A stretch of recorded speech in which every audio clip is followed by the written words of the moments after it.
സന്നിധാനത്ത് ഇതുവരെ ദർശനത്തിന് എത്തിയത് 6.5 ലക്ഷം ഭക്തരാണ്. ഇന്നിതുവരെ 50,000 ഭക്തരാണ് ദർശനത്തിനായി എത്തി മടങ്ങിയത്. വലിയ നടപ്പന്തലിലെ തിരക്ക് മാറ്റി നിർത്തിയാൽ കാനന വഴിയിൽ എവിടെയും ഇന്ന് ഭക്തരുടെ വലിയ തിരക്ക് അനുഭവപ്പെടുന്നില്ല. ഇടപെട്ട് മഴ പെയ്യുന്നതാണ് ചെറിയൊരു ആശങ്ക. സന്നിധാനത്ത് ഈ കാണുന്ന നടപ്പന്തലിലെ കാത്തുനിൽപ്പ് മാത്രമാണ് തിരക്കായിട്ടുള്ളത്. കാനനപാതയിൽ എവിടെയും ഭക്തർക്ക് കാത്തു നിൽക്കേണ്ട ഒരു സാഹചര്യവുമില്ല എന്നുള്ളത് തന്നെയാണ് ഭക്തരും പ്രതികരിക്കുന്നത്. പക്ഷേ ഇങ്ങോട്ടേക്ക് സന്നിധാനത്തേക്ക് അടുത്ത് വലിയ നടപ്പന്തലിലേക്ക് എത്തിക്കഴിഞ്ഞാൽ കുറച്ച് സമയം ഇവിടെ കാത്തു നിൽക്കേണ്ട സാഹചര്യമുണ്ട്. ഇന്നലത്തെ അപേക്ഷിച്ച് ഇന്ന് അത്യാവശ്യം ചെറിയ തോതിൽ തിരക്ക് അനുഭവപ്പെടുന്ന കാഴ്ചയാണ് നമുക്ക് ദൃശ്യങ്ങളിൽ നിന്ന് കാണാൻ കഴിയുന്നത്.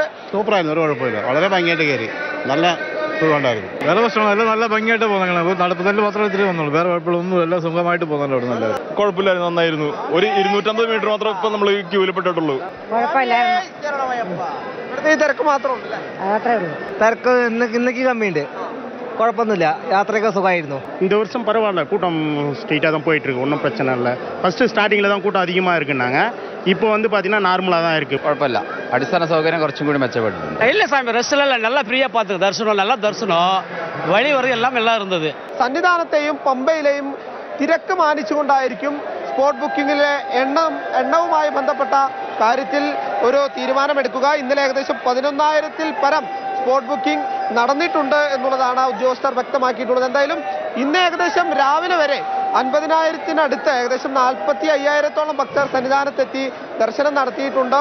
ചെറിയ തോതിലെങ്കിലും തിരക്ക് അനുഭവപ്പെടുന്നത് ഇന്നലത്തെ അപേക്ഷിച്ച് ഇന്നാണ് എന്ന് നമുക്ക് പറയേണ്ടി വരും. എന്തായാലും ഭക്തരെ സംബന്ധിച്ച് ഇടവിട്ട് പെയ്യുന്ന ഒരു മഴയാണ് ചെറിയ രീതിയിൽ ആശങ്കപ്പെടുത്തുന്ന കാര്യം.